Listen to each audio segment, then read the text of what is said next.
mahaba yung lecture natin kasi mahaba to 30 other theories in understanding Philippine popular culture.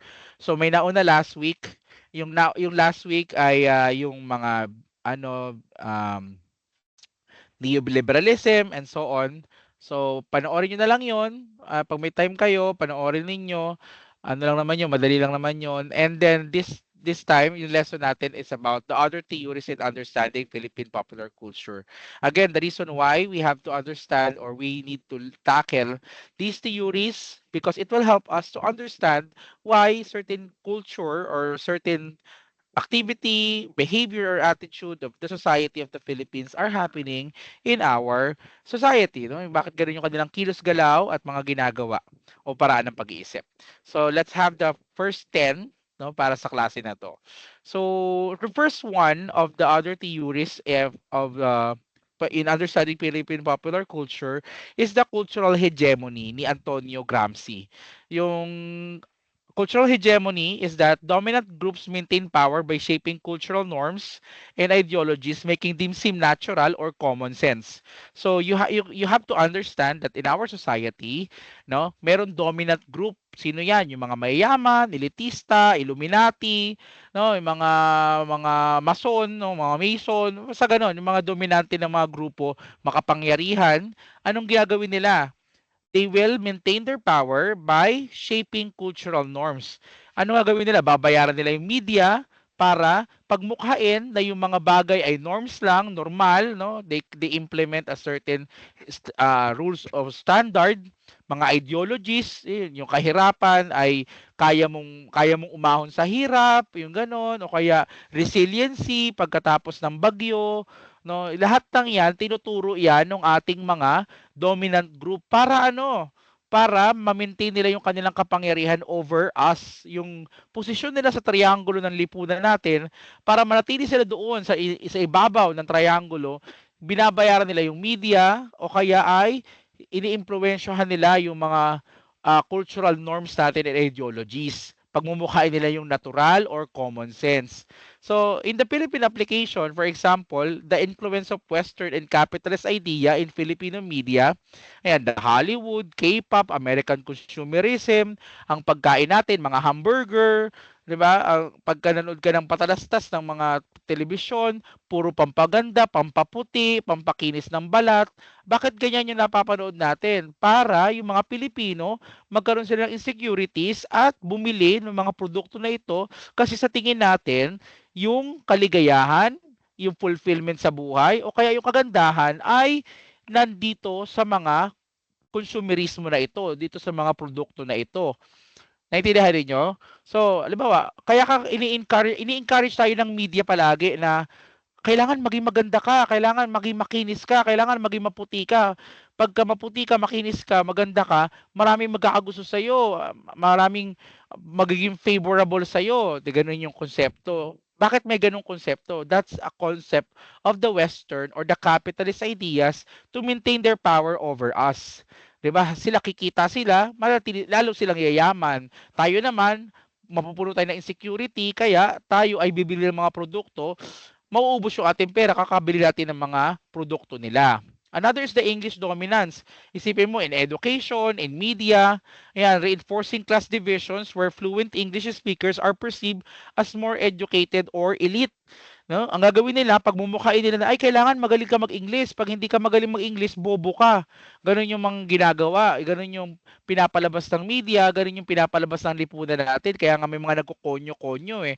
'Di ba? Yung mga estudyante galing sa mga mamahalin o mahal na eskwelahan. Anong gagawin nila? They will talk to us in English para ano?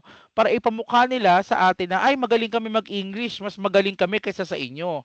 Ayun. So, yung kanilang behavior na yon, kaya ganun yung kanilang behavior kasi they want to assert their dominance toward us na pagmukhain na mas magaling sila or mas edukado sila kaysa sa atin o mas elite sila, mas marami silang pera kaysa sa atin. Another is the political dynasties using mass media. Anong uso ngayon? Yung kapatid mayor, 'di ba? Yung kapatid kongresista, 'di ba? Yung kapatid konsihal, anak konsihal, 'yan. political dynasty yung ganyan. Anong gagawin nila? Anong palusot nila? Eh yung taong bayan naman yung nagboto sa mga yan. Kaya naluklok yung mga yan. Pero kung titingnan mo na maigi, somewhat itong mga naunang naupo, halimbawa nauna yung mayor, ano gagawin niya? Iimpluwensyahan niya yung mga mamamayan na iboto yung kanyang kapatid. Papakitaan niya ng mabuti yung bayan, iisipin ng bayan, ay mabait yan. Kaya iboboto ko rin yung kapatid niyan kasi baka mabait din katulad niyan. So ganun yung ginagawa, no? We are being controlled. Yung public perception kinokontrol ng mga politiko using the mass media, no, yung mga serbisyo na dapat ay trabaho naman talaga nila yan, ibinibigay nila sa tao, pero nilalagay nila ng mga pangalan nila, no, palatandaan nila, branding nila para ano, tumatak sa isipan natin. Ganun yan ang ginagawa. So, that's the cultural hegemony. Yung dominante na grupo, gagamitin nila yung kanilang kapangyarihan para manatiling dominante o para manatili sa posisyon sa trianggulo ng lipunan na ito. The Culture Industry by Theodore Adorno and Marx Horkheimer. According dito, no, the concept is that mass culture is produced to entertain and pacify the people, making them passive consumers rather than critical thinkers. Try nating unawain o try natin tingnan, umatras ng sandali at tingnan yung mga palabas sa telebisyon. No? Mga teleserye, mga balita, mga programa. Ayan, kung titignan mo ng maigi, lahat sila halos papunta na sa entertainment na lamang. Wala nang maayos o matibay na pagbibigay o paglalahad ng mga impormasyon. Sabi nila public service, serbisyong totoo lamang, 'di ba? Pero kung titingnan mo na maigi, puro entertainment na yung ginagawa nila sa atin. Ultimo sa mga balita, yung mga balitang ibinabalita ay pawang mga entertainment na lamang. O kaya yung isang balitaan, isang episode halimbawa ng isang balita, isang programa ng balita, hindi matatapos yun ng walang showbiz, 'di ba? Nang walang, positive vibes, ganun, entertainment. Bakit nga ba ganun? Kasi po, sabi nila Theodore Adorno and Marx Horkheimer, itong mga itong mga mayayaman o itong mass media ay ginawa para i-entertain na lang tayo at i-pacify yung people. Ano yung i-pacify yung people? Gawin tayong passive audiences. Ibig sabihin, para na lamang tayong para tayong mga na-stroke na na mga tao na papanoorin, tatanggapin, kakainin ano man ng isubo nila sa atin, ipakita nila sa atin. Ganyan 'yung nangyayari. Instead na maghanap tayo ng mga impormasyon o yung katotohanan ay hanapin natin, nawawala yun sa isip natin. Bakit? Kasi tuwang-tuwa tayo sa Encantadia, tuwang-tuwa tayo sa mga magic, tawanan ng mga bubble gang, 'di ba? Tuwang-tuwa tayo doon na nakakalimutan nating itanong yung mga mahalagang tanong, yung pagiging critical o kaya yung pagtatanong kung bakit ganito yung buhay natin, samantalang pwede namang maging mas maayos. Kaso nawawala tayo ng oras para magtanong kasi nga tuwang-tuwa tayo sa mga pinapanood natin dahil yan ang binibigay ng mass media. So mainstream teleserye and variety shows focus on escapism, puro na lang pag-alis, paglimot, saglit na paglimot sa katotohanan rather than addressing real social issues. Yan yung Philippine application. Another is the dominance of celebrity politics. Isipin mo, politiko, 'di ba, yung mga politiko natin hindi mga attorney, kaunti lang yung attorney, kaunti lang yung talagang, masabi natin na reliable. Sino ba mga politiko natin? Mga artista, 'di ba? Mga Lito Lapid, 'di ba? Dati Lito Lapid, Bong Revilla, o ngayon sino ba mga ngayon, mga politiko ngayon? Andiyan pa rin si Robin Padilla, 'di ba? Mga celebrity yung nagiging politician, napupunta sila sa pagiging politiko hindi dahil sa kanilang kakayanan kundi dahil sa kanilang kasikatan, no? Where actors and influencers gain political power based on popularity rather than competence. 'Di ba? Tayo rin yung kumukuha ng batong ipinupukpok sa ulo natin. Bakit? Ang binoboto kasi ng maraming bahagi ng Pilipino kung sino lang yung sikat kahit baog naman, kahit wala namang kwentang tao, no? Saan nakikita 'yon? Kasi in-entertain tayo.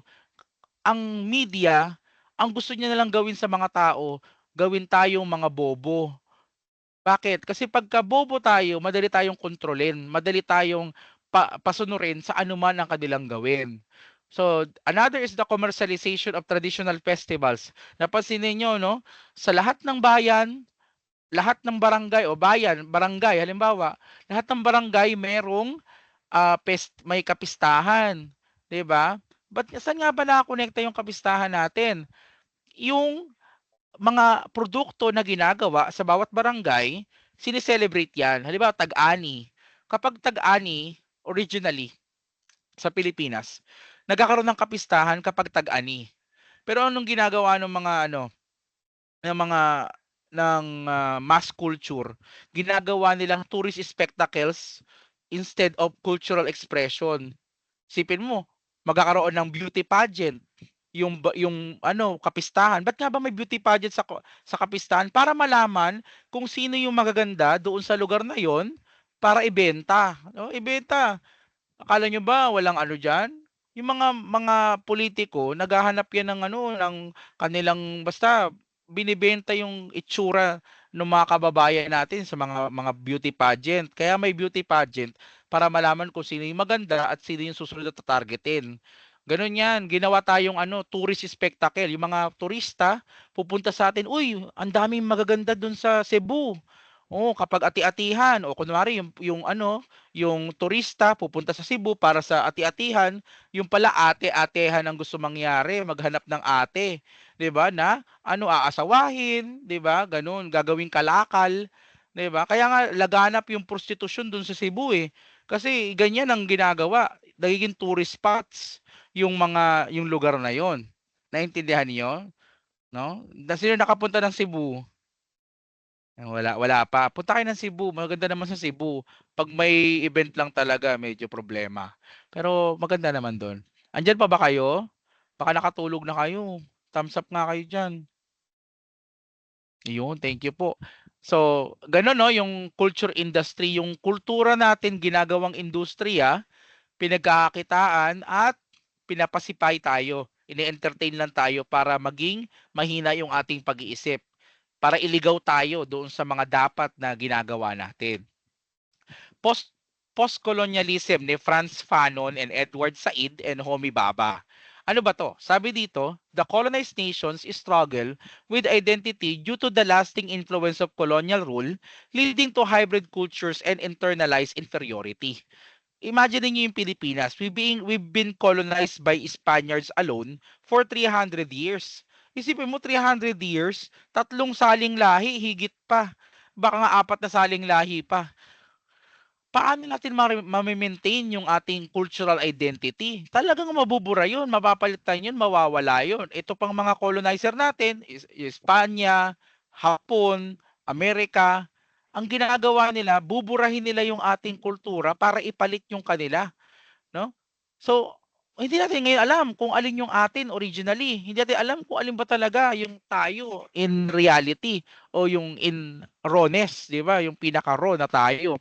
Ang nangyari sa atin, nagkaroon tayo ng hybrid na kultura, isang kultura na galing sa paghahalo-halo ng maraming kultura. Yung kultura natin ngayon may impluwensya ng Amerika, may impluwensya ng ng ng Hapon, may impluwensya ng Espanya, ng China, 'yan.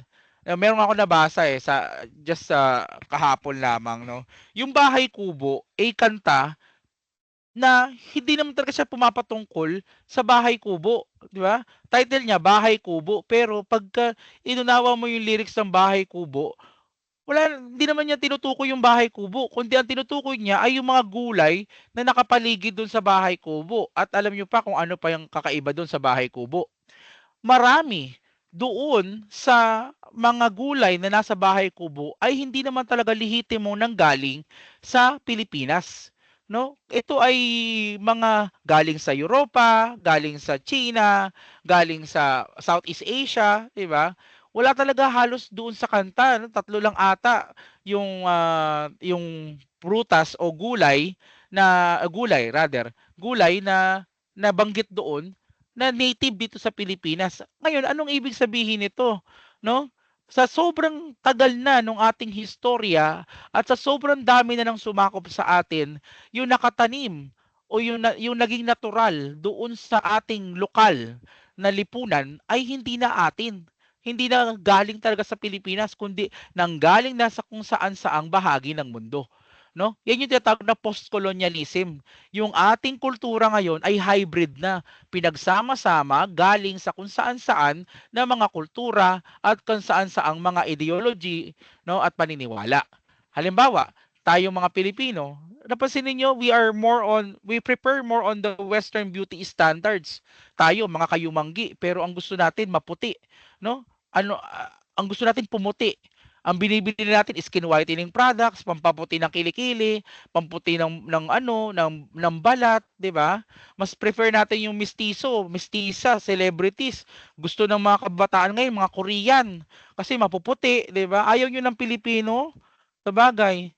Anyway, yun nga, no? So, nahilig tayo sa ganyan kasi nakakita tayo ng naging alipin tayo ng mga mestizo, ng mga mapuputi. Isipin mo, Espanyol, Amerikano, sila yung mga nag-alipin sa atin. Aba, pagka nakabingwit ka ng amo, aba, tataas, 'di ba? Maraming Pilipino na yung kilala natin na yumaman dahil sa pangangasawa ng APAM, 'di ba? Ng foreigner, 'di ba? O, 'di ba nagtago parang parang SEA Games, 'di ba? Parang pagalingan, 'di ba? Gano'n nangyayari sa atin. Bakit? Kasi ang tingin natin 'pag nakabingwit tayo na maputi, pag-asa natin sa buhay 'yun. Umangat tayo sa buhay. Kasi yung level natin, hindi na yung level natin bilang alipin. Ang level na natin ay yung mga amo natin o yung mga nanakop sa atin.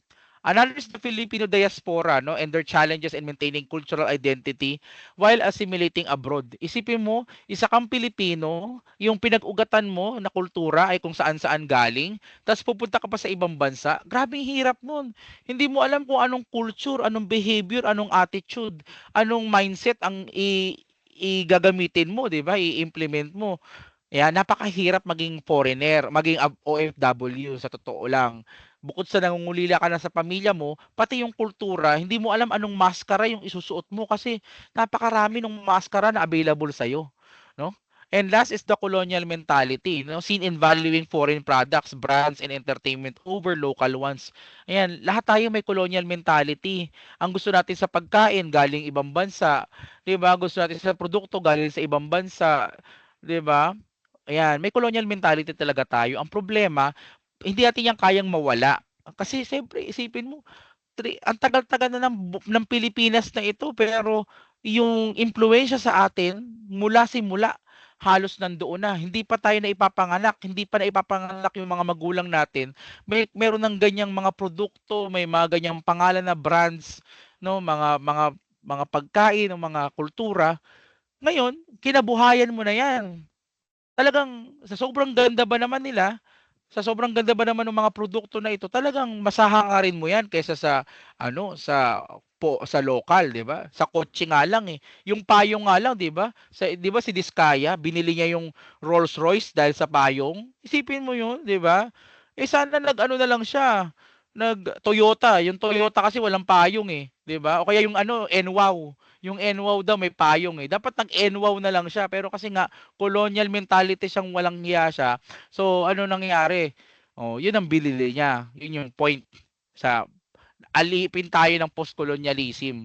Gusto kasi natin maging kalibel yung mga nanakop sa atin para matanggal yung pakiramdam natin na hindi na ako alipin, kabahagi na ako nung mga nang alipin sa akin.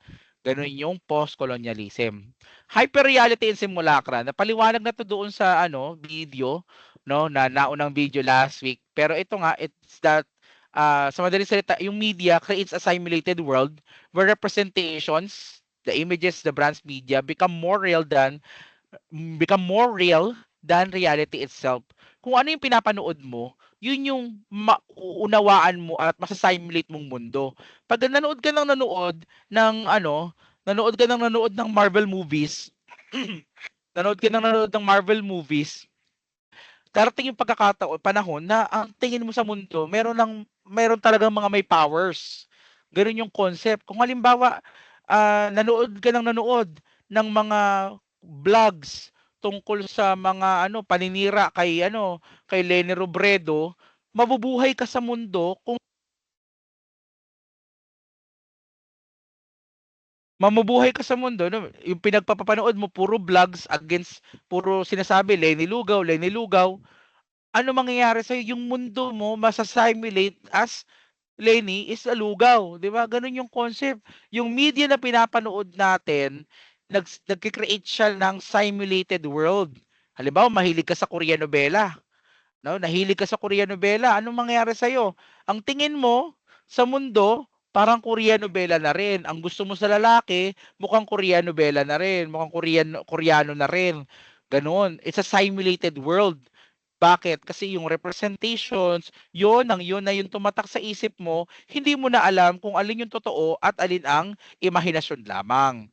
So, in the Philippine application, the curated reality of social media influencers where online personas often do not reflect their real lives. Di ba sabi ni Mami Oni, ni Tony Fowler, sabi niya, mahirap maging vlogger, mahirap maging online personality kasi kailangan bukas ka na libro para sa lahat ng tao. Pero yung bukas na libro na yon, hindi siya yun, no? Nung nakakausap namin yan si Tony Fowler, sabi niya, ako yung pagiging palingkera, yung pagiging yung bibig, yung palamura yung bibig, hindi naman talaga ako ganyan, but I have to be like that para dun sa mga followers ko. Kasi yung mga followers ko, pina-follow ko dahil sa behavior ko na ganito. Isipin nyo, ibig sabihin, hindi yun yung totoong ugali niya. Nagpapanggap lamang siya for the sake of the social media persona. 'Di ba? Ganun din kayo pagka sa tunay na buhay, hindi naman talaga kayo mababait. 'Di ba? Pero sa Facebook, kunwari madasalin kayo. 'Di ba? Kunwari madasalin, share ng Bible verse, pero pagdating sa realidad, yung ugali napakasama, 'di ba? Yan. Ang tawag diyan is hyperreality and simulacra. Mapagpanggap ka, doble kara ka. Ganun. So the rise of artificial destinations like fake European villages and Little Saturnini in the Philippines. Ayan. Sana nauuso na ngayon yung mga artificial destination. Punta ka sa mga museum ngayon. 'Di ba? Kaya kang dalhin doon sa ano ba, punta ka sa planetarium. 'Di ba? Sa planetarium, para kang nasa labas ng mundo. Pero yung ba talaga yung labas ng mundo? 'Di ba? Hindi naman, artificial lamang 'yun. O ang tawag doon hyperreality and simulacra. Sa pamamagitan ng mga imahe ng mga media, nakakapag-create ka ng simulated world, ng kathang-isip lamang na mundo. Parang alternative universe, pero sa isip mo lamang 'yun. Assumption mo lamang 'yun. The spectacle of political campaigns. Yan sabi ng mga politiko. Ibibigay ko sa inyo, papasimento ko lahat. Ayan, yayaman tayo lahat. Yan, they will create us a simulated world kung saan hindi sila corrupt. Kasi corrupt talaga sila. Yun yung problema doon, no?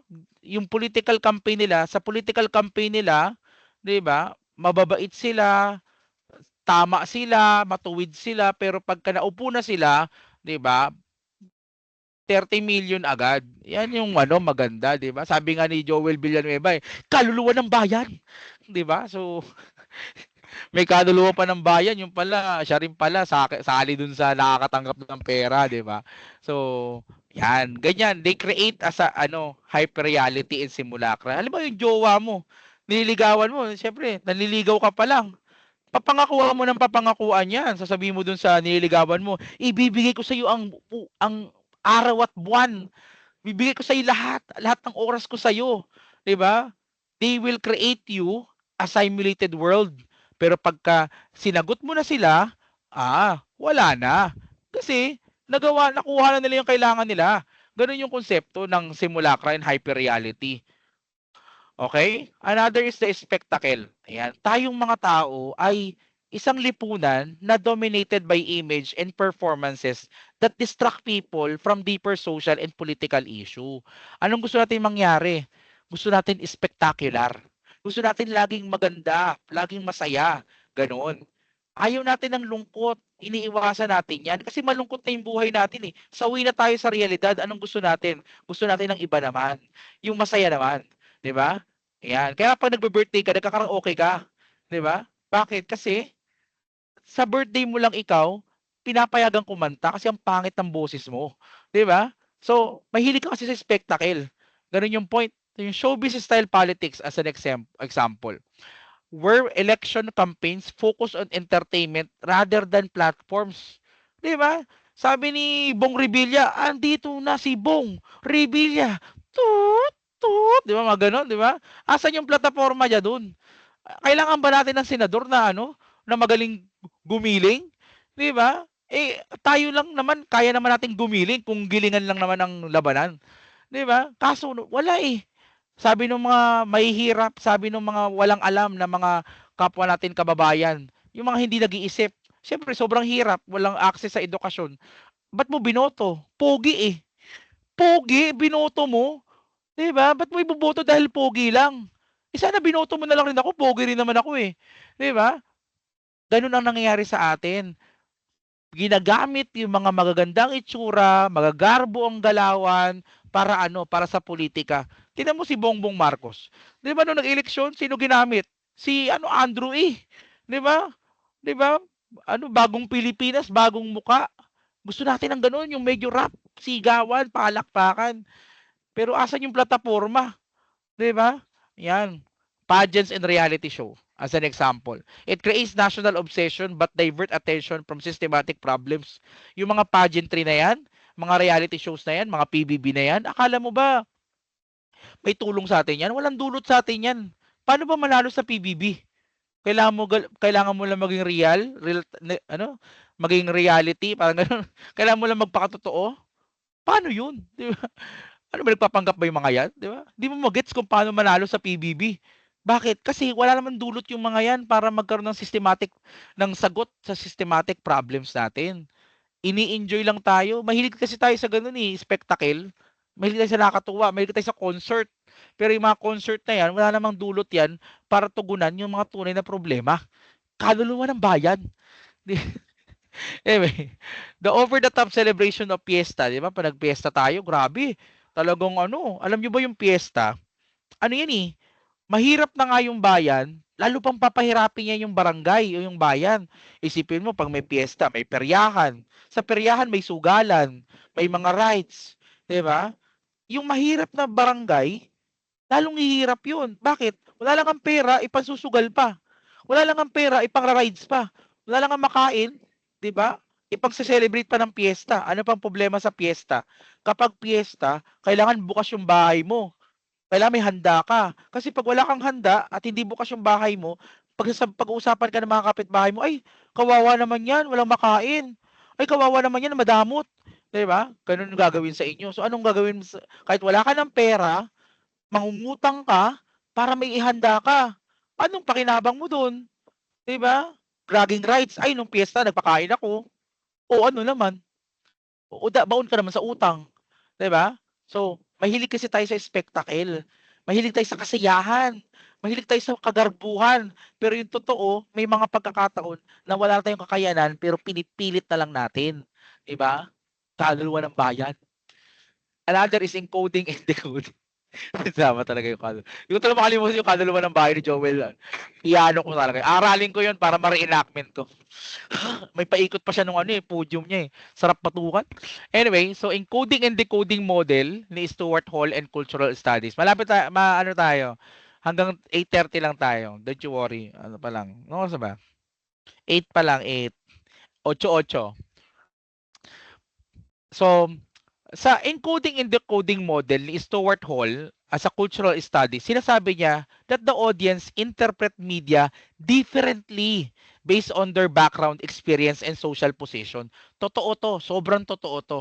Yung pag-unawa natin sa media na kinukonsumo natin, kahit pare-pareho yung media na kinukonsumo natin, no, kahit pareho yung media na kinukonsumo natin, yung pag-unawa natin doon magkakaiba. Bakit? Kasi magkakaiba po tayo ng background. Kasi magkakaiba po tayo ng karanasan. Magkakaiba po tayo ng social position, ng level sa buhay. May mahirap, may mayaman. Iba yung pagtingin ng mayaman sa mga bagay-bagay kumpara sa pagtingin ng mahirap sa mga bagay-bagay. Diba? Halimbawa, yung edukasyon.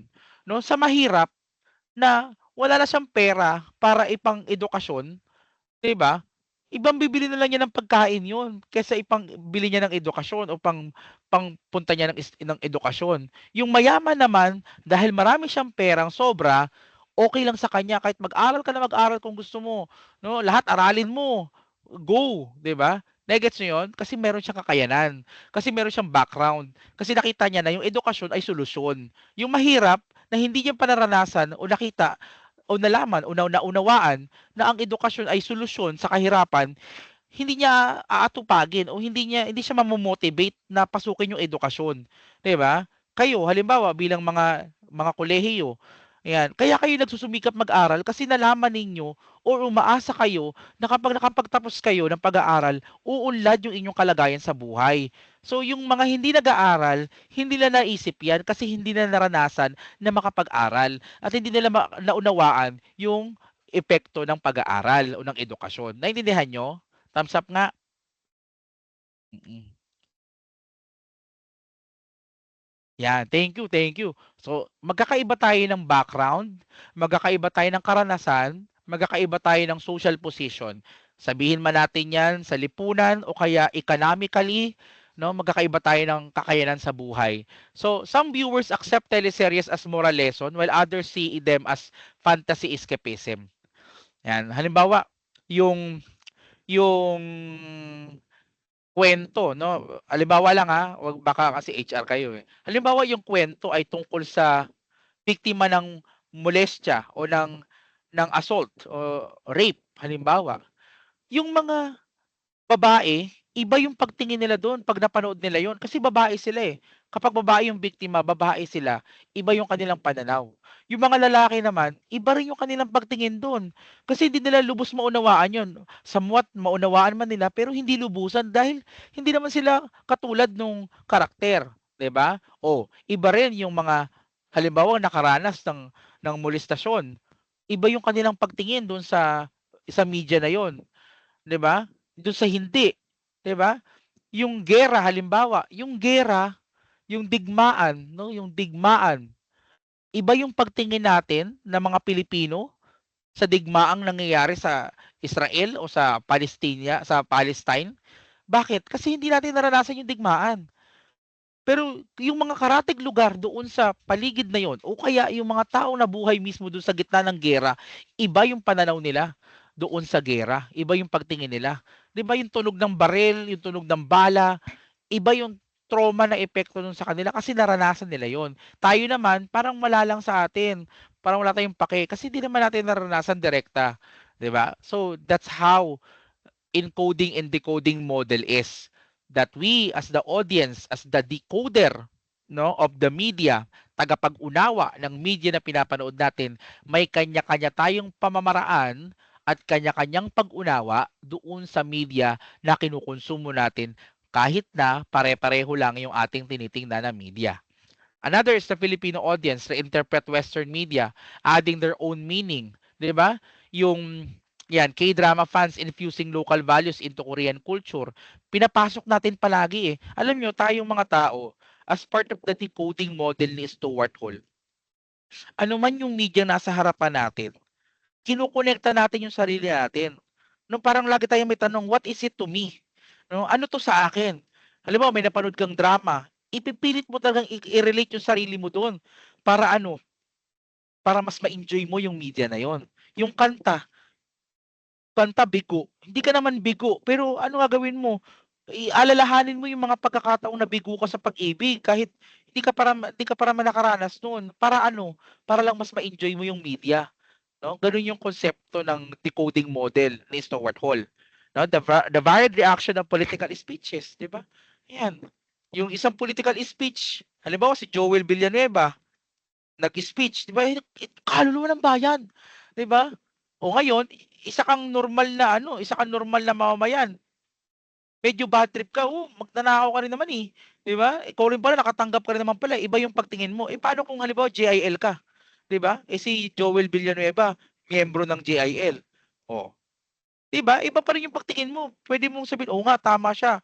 'Di ba?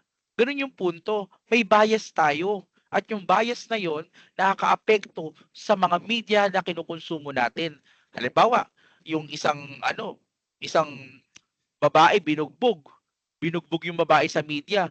Kapagka maganda yung babae, kakaawaan natin, 'di ba? Ay, kawawa naman, nabugbog. Eh, maganda eh. Pero pag pangit yung babae, asahan ninyo, baka may magsabi pa, eh, buti nga. 'Di ba? Ganun tayo. may bias tayo, and that bias affects our decoding. Third cinema ni Fernando Solanas and Octavio Getino. Naintindihan niyo yung nauna? Yung decoding? Thumbs up nga kayo bago tayo magpatuloy. 3 na lang, ay 4 na lang. Okay. Third cinema, ito ay tumutukoy doon sa independent film ng Pilipinas o independent film ng bawat bayan. Bawat bansa, meron silang tinatawag na mainstream film or mainstream media at merong tinatawag na independent media. Ano yung independent media? Itong alternative media or independent media somewhat tumutulong para maibigay yung hindi kayang ibigay or ayaw ibigay ng mainstream na media. The third cinema is the oppositional cinema that challenge mainstream commercial films and address real social struggles. Anong problema sa mainstream media? Ang mainstream media, katulad ng sinabi ng cultural industry theory, no? Na ang mainstream media gusto lang tayo i-entertain and i-pacify. So ngayon, ano yung antidote doon sa pacification, no, yung pagiging passive na dulot ng mainstream media, alternative media. Kapag ikaw napurga ka na doon sa paulit-ulit na sinasabi ng mainstream media ng 24 oras o ng ABS-CBN o ng anumang television news program na yan, anong gagawin mo? Maghahanap ka ng alternatibo na pagkukuhanan ng impormasyon. Kasi may kulang sa iyo. May bagay kang di naiintindihan. May kulang na impormasyon. Kaya hahanap-hanapin mo yon. At ano yung solusyon? Alternative media. Kaya mahalaga sa bawat lipunan na merong alternatibong media. Kasi may mga bagay na hindi na pinoprovide ng mainstream media at tanging alternative media na lamang yung nakakapag-provide nun. No, halimbawa dito, the rise of alternative media and independent journalism. Yan, these are the documentaries on extrajudicial killings, corruption, and indigenous struggles. Yung mga kwentong hindi ikinikwento ng mainstream media, saan mo matagpuan yan? Sa alternatibo o dun sa tinatawag nating third cinema. Naintindihan ninyo? Mabilis ba? Okay lang yun. Kaya nyo na yun. Note na lang kayo ng video, yung replay nito, pag di nyo naintindihan. Next, fan culture and participatory culture. Okay pa ba kayo? Baka naman kumain na ba kayo? May ulam ba kayo? Puntahan niyo na lang dito, oh. May ulam dito sa bahay. Oo. Puntahan niyo na lang. Nasa ano kami ngayon, nasa Tagaytay. Commute na lang kayo. Biro lang. Tagaytay. Tagay. Pero walang Tagaytay. Anyway, so fan culture and participatory culture in today's time, no, audience are not just passive consumers. Hindi na tayo consumer lamang na, alam mo 'yon, handang manood anuman ipanood sa atin, handang lunukin anuman ang isubo sa atin. No, hindi na tayo ganoon. We are active participants. Nakikibahagi tayo, nagkokomento na tayo, no? Nang roast na rin tayo ng tao ngayon, 'di ba? Anong ginagawa natin? We are participants, active participants that we can remix, we can critique, and contribute to the popular culture. Pag may trending na sayaw, nakikisayaw na tayo. Pag may trending na usapin, nagko-comment na tayo. Hindi na tayo basta-basta nanonood na lamang. Mas may isip na tayo ngayon at mas nakikibahagi. Alam mo yon? Kasali na tayo ngayon. Hindi na tayo basta taga-sunod lamang. So, in the Philippine application, the rise of fandoms, yan.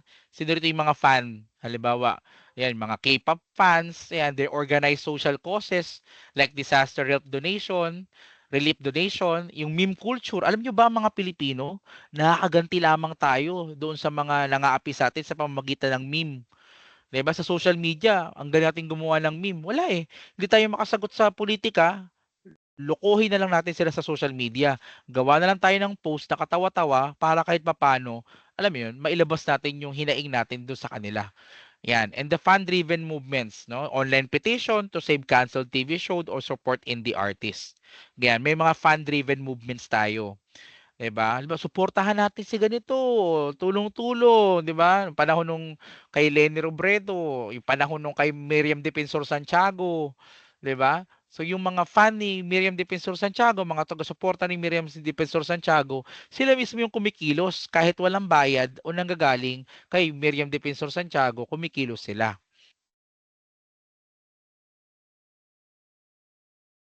Yan, 10 minutes.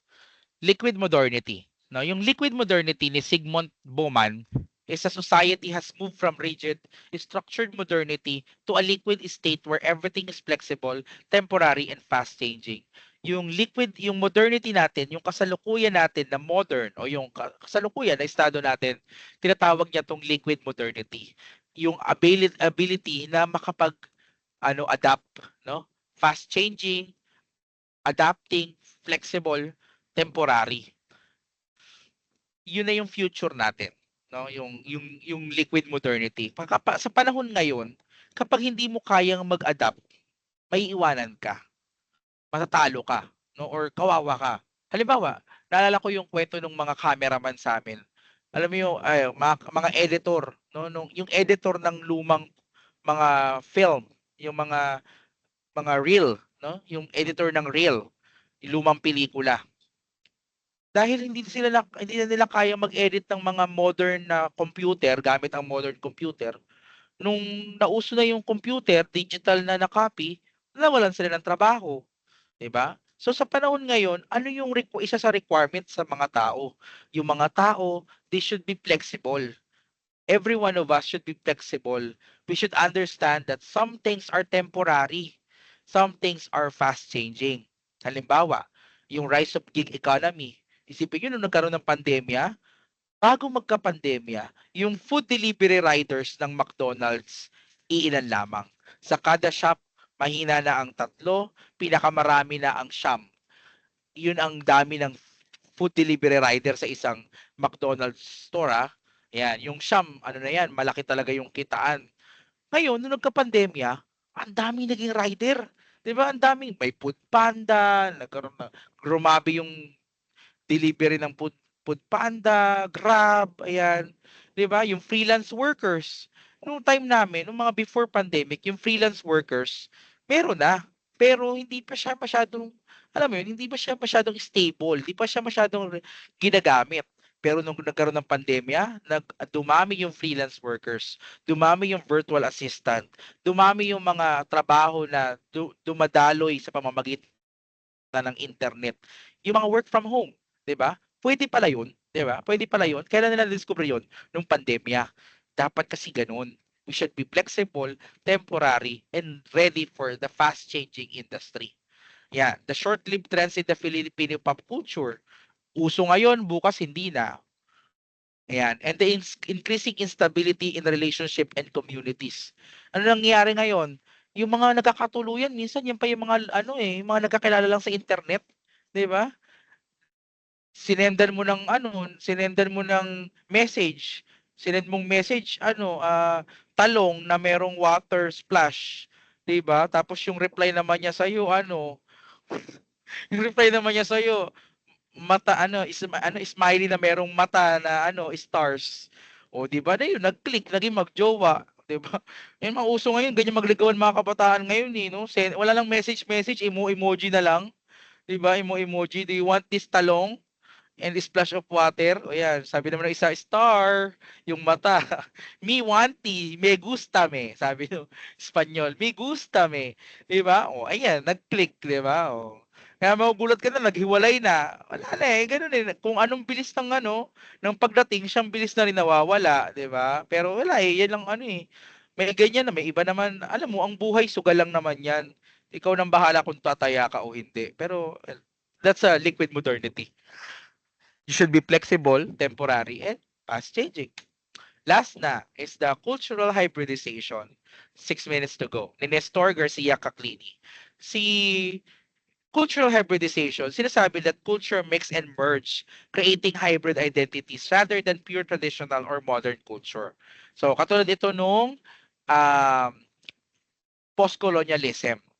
No? Pero yung post-colonialism kasi has something to do with the colonized nation.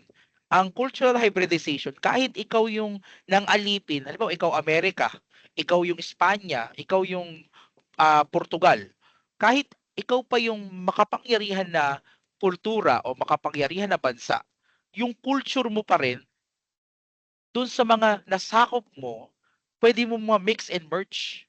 Mayroon kang pwedeng mapulot na kultura doon sa ano mo, paglalakbay mo sa paglipat mo ng lugar, creating a hybrid identities rather than pure traditional or modern culture. Imagine niyo, alam niyo ba yung pasta, yung spaghetti, 'di ba? Si si sino nga ba? Si Napoleon Bonaparte ba?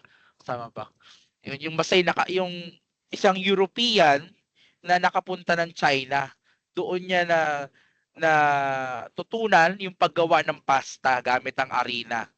So, yun, naimbento yung spaghetti, 'di ba? Kaso dahil wala naman yung mga ano, wala naman yung mga sorry, wala naman yung ingredients na galing sa China, so anong ginawa nila? In-alternative nila ng ano yung ingredients na nasa lugar nila. Kaya tomato, kasi tomato ang meron sila eh. 'Di ba? Ayun. So the blending of Filipino, Spanish, American, and Asian influences in local food, language, and entertainment. 'Di ba? Yung Spanglish, Taglish. Ano yung Spanglish? Spanish, English. Um, sa Cebu, pag pumunta kayo sa Cebu, may Bisaya English sila. Yung Bisaya pinagsasama nila ng English. 'Yun, kasi mas magaling sila sa ganun kasi Tagalog sa Bisaya. Yung Spanish English naman, may mga words na pinagsasama sa English. Tayo mga Pilipino, gumagamit tayo ng ganyan, 'di ba? O kunin mo na yung ano sa mesa, kunin mo na yung pagkain sa mesa. Yung mesa is a Spanish word. La mesa, 'di ba? So, kino-combine na natin ng Filipino. So, hybrid na yung ating lengguwahe. Yung paniniwala natin, 'di ba? Hybrid na rin and so on. Yung P-pop groups like SB19 mixing K-pop style with Filipino language and tema, 'di ba? Yung SB19, 'di ba? Yung kanilang style, yung kanilang ano ba tawag dito? Paraan ng pagkanta. Fiestas and Catholic tradition mixed with indigenous and animist rituals. 'Yon. Yung mga piyesta, ginawa ng Katoliko, lahat ng barangay merong kapilya. Bawat kapilya merong santo o merong puon. Ngayon, kapag yung barangay na yon nagpanahon na ng ani, magse-celebrate yung mga tao para sa pag-ani ng mga produkto na nandoon. Sasabayan nila ngayon na itong pagdiriwang na to kasi yung ating puon ay puon ng pag-ani o puon ng kamatis. O di sabay ng pag-ani ng kamatis o no sineselebrate din natin yung kapanganakan, o di ba? Ganon. So hinahalo-halo lang nila. Yan. Para maging matanda tumatak sa lipunan natin. Naintindihan ninyo? Thumbs up nga kung naintindihan ninyo. Ayan, maraming salamat. Buti na pala naintindihan nyo. I hope you learned something tonight. Maraming salamat sa inyong oras. Mag-ingat kayo palagi. And I'll see you again next week. Ayan. Bye-bye. I'll stop the recording here.